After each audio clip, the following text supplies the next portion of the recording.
ফাঁসির কন্ডেম ছেলে যে খাবারটা দেয় আমি তো দেখেছি 3 বছর। আমি সাধারণ মামলার আসামি, অথচ আমার 3টা বছর লেগেছে ফাঁসির কন্ডেম সেলের ভেতরে, যোগাযোগ বিচ্ছিন্ন।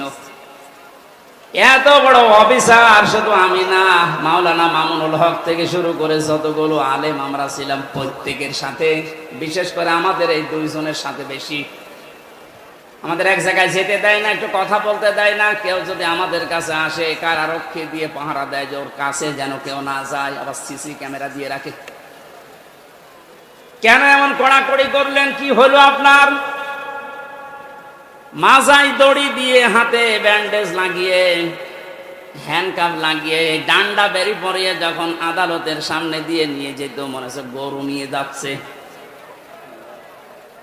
ও বাংলার মুসলমানেরা, আমি আর যাই করি না কেন, আমার তো মনে হয় আমার নামের আগে একটা আলেম শব্দ লেখা আছে।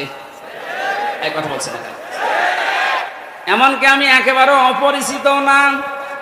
এদেশে যদি 100 জন মানুষ পরিচিত থাকে, সবাই চেনে থাকে, তার ভেতরে হামজা একজন।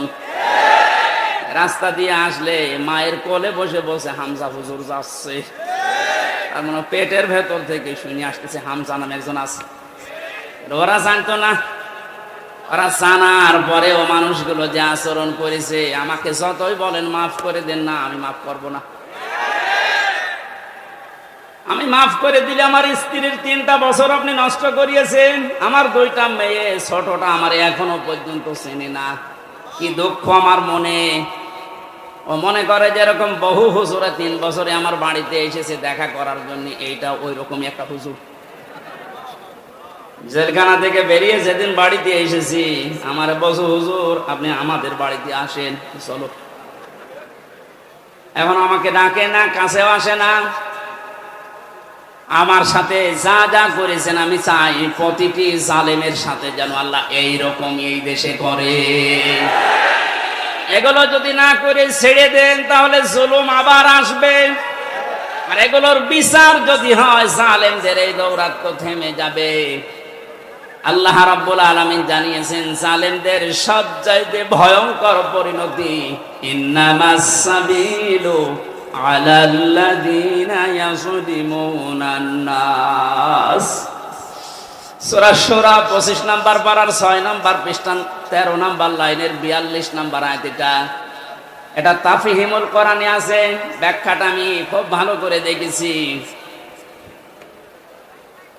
এই জামানার মুজাদ্দিদ সাজ্জাদ আবুল আলা মাউদুদী রাহমাতুল্লাহ আলাইহি এত সুন্দর করে আয়াতটার ব্যাখ্যা লিখেছেন, আমি পড়লে আমার কাছে আশ্চর্য লাগে আয়াতটা। আল্লাহ পাক বলেন, এই পৃথিবীর ময়দানে জালেমদের দৌরাত্ম্য যাই হোক না কেন, দুনিয়া একদিন তো শেষ হবে। মরণের পরে আমি আল্লাহ নিজে জালেমদের বিরুদ্ধে নিজে মামলা দায়ের করব। এদেশে 15 বছর যারা ছিল, পৃথিবী এখন প্রমাণ পেয়েছে অন্তত আয়না ঘরের মাধ্যমে যে এরা জালেম ছিল। জালেমদের বিরুদ্ধে মামলা হামজার না আল্লাহর? এক কথা বলুন। এটা নির্দ্বিধায় এখন বলতে পারি, এদেশের দায়িত্বে যারা ছিল, বিশেষ করে 1734 জন মানুষ, একেবারে ওই উপর থেকে শুরু করে, আমি নিষ্ঠার বললাম না, এ পর্যন্ত 1734 জন মানুষ দায়িত্ব পালন করেছে মেন জায়গায়। এই 1734 জন প্রত্যেকেই জালেম এবং জালেমের সহযোগী। এরা সব হামজার মামলার আসামি। কার? বলেন বলেন। আল্লাহর মামলার আসামি, যিনি নিজে রায় দেবেন, নিজে বিচারপতি, তিনি বাদী। যে মামলার বাদী যত কঠিন হয়, শক্ত হয়, মামলা কিন্তু এরকম ঝামেলায় পড়ে। আমি তো বলেছিলাম, আমার মামলা যদি রবিউল জাহাঙ্গীর স্যারের মতো এইরকম মানুষকেও মামলা দিত, টাকা পয়সা দিয়ে কবে আমি বের হয়ে চলে আসতাম। কিন্তু এমন মানুষ মামলা দিয়েছে, টাকা তো খাবে না, কারণ টাকা খেতে খেতে আর জায়গা নেই। তার পিয়নেরই 400 কোটি টাকা। কথা বলছে না, আমার কাছে আর কয় টাকা খাবে? এই জন্য সিএমএম কোর্ট, জজ কোর্ট, হাইকোর্ট মিলিয়ে আমার মামলাটা 30 থেকে 31 বার উঠেছে, এরপরও জামিন হবে না। বলেন তো কোথায় পৌঁছিয়েছে বিচার ব্যবস্থা? এটা মূল্য চুরি মামলা। মূল্য চুরি না, মূল্য চুরি করলে একটা অপরাধ হয়, আর আমার যে কিচ্ছু জানি না ওই বিষয়ে। কোন পাগল ছাগল নাকি একটা কাঁচি, ধান কাটা কাঁচি নিয়ে গেছে সংসদ ভাঙার জন্য। ওরে কালকে হাজির করেছিল কোর্টে, আমার পাশে দাঁড়িয়ে, এই আমার চেনো? বলছে না। আমার নাম বললে কি করি? বলছে আমারে বলতে বলিস। জজ সাহেব যে হাঁটছিল কালকে পরশুদিন, একেবারে খালাস দিয়েছে এমনি না। বলছে আমি কি দেখে বিচার করবে মামলার? কোনো মাল ম্যাটারেস নেই, যা সব শেষ করে দিলাম, মামলা বলতে আর কিচ্ছু নেই। অথচ কয়েকদিন আগে সিঙ্গাপুর গিয়েছিলাম, এদেশের জালেম যারা ওই দেশে এখন আশ্রয় নিয়েছে, ওরা ওই দেশের মন্ত্রণালয়ের কাছে, পররাষ্ট্র মন্ত্রণালয়ে যারা দায়িত্বে আছে ওদের কাছে নালিশ দিয়েছে হামজার নামে, যে ওর মামলা আছে বাংলাদেশে আর ওই এই দেশে আছে। কথা বললো কি করে? শয়তানি করার জায়গায় দেশে আর পাচ্ছে না, এখন বাইরে শয়তানি করছে। মামলা যেহেতু পরশুদিন মিটে গেছে, ওইটা এখন আমি পররাষ্ট্র মন্ত্রণালয়ের মাধ্যমে ইংলিশে ভার্সন করে আমি পাঠাচ্ছি। এবার নেন ঠেলা। যারা উল্টা নালিশ দিয়েছিলেন দেখবে তো না, এ তো বেকসুর খালাস পেয়েছে, আদালত একেবারে সব জেনে শুনে খালাস দিয়েছে, তো নির্ভেজাল মুক্ত, এর কোনো দোষ নেই। যারা এই দোষ দেওয়ার জন্য ওই দেশে নালিশ দিয়েছে তারা এবার বিপদে পড়বে না? যে এই দেশে আর থাকতে পারেনি, পালিয়েছে, ওই দেশেও আর পারবে না, আবার আসবে কুকুরের মতো পিটিয়ে মানুষ মেরে ফেলবে।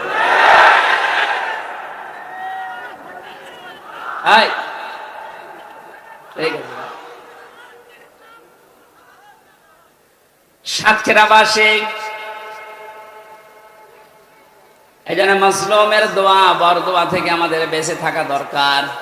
জালেমদের পরিণতি এত কঠিন এবং ভয়ঙ্কর। আল্লাহ নিজে যেহেতু মামলা দিচ্ছেন, যারা জালিম, এই জালিমদের পক্ষে থাকলে, সাহায্য করলে, সহযোগিতা করলে যেহেতু ঈমান নষ্ট হয়ে যায়, নবীর উম্মত থেকে বের হয়ে যায়।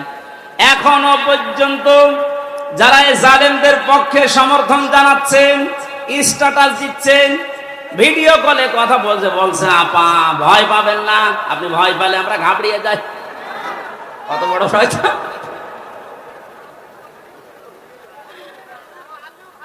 আমার তো মনে হয় ওর ভিডিওটা আমি দেখলাম, শয়তান তো আমি দেখিনি, যদি দেখতাম মনে হয় শয়তান ওরকমই হইতো। এখনো পর্যন্ত যদি জালেমের কেউ সাপোর্ট করেন, এখানে কেউ থাকেন, আপনি তাওবা করেন না তো আপনিও বেঈমান হয়ে মরবেন। সুতরাং জালেম রাজা ভেবেছিল যে আমরা ক্ষমতা পেয়েছি, মনে হয় আল্লাহ আমারে দয়া করে দিয়েছে। আমারে যখন প্রথম সে 11 সালে 10 সালে গ্রেফতার করে, আমি সুদের বিরুদ্ধে কথা বলেছিলাম, তাই মসজিদ থেকে ধরে নিয়ে গেল যে উনি শিবির করে, শিবিরের ক্যাডার, রক কেটে বেড়ায়। আমার ওসি সাহেব নিয়ে গেল, প্রথমে যে আয়াতটা ধরছে যে কুলিল্লাহুম্মা মালিকাল মুলকি তুতিল মুলকা মান তাশা ওয়া তানজিউল মুলকা মিম্মান তাশা ইলা আখির আয়াত।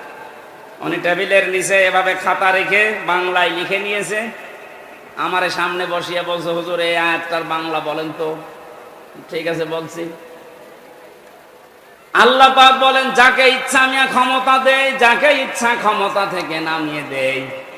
এতটুকু বলার পরে বলছো হুজুর দাঁড়ান, যা বললেন এটা ঠিক আছে, হ্যাঁ এটাই তো কোরআনের অর্থ। হাসিনাকে আল্লাহ ক্ষমতায় বসিয়ে রেখেছে, এটা আল্লাহ রেখেছে, আপনারা ঝামেলা করেন কেন? কোথায় টান দিয়েছে দিকেছে, কত বড় মুফাসসির।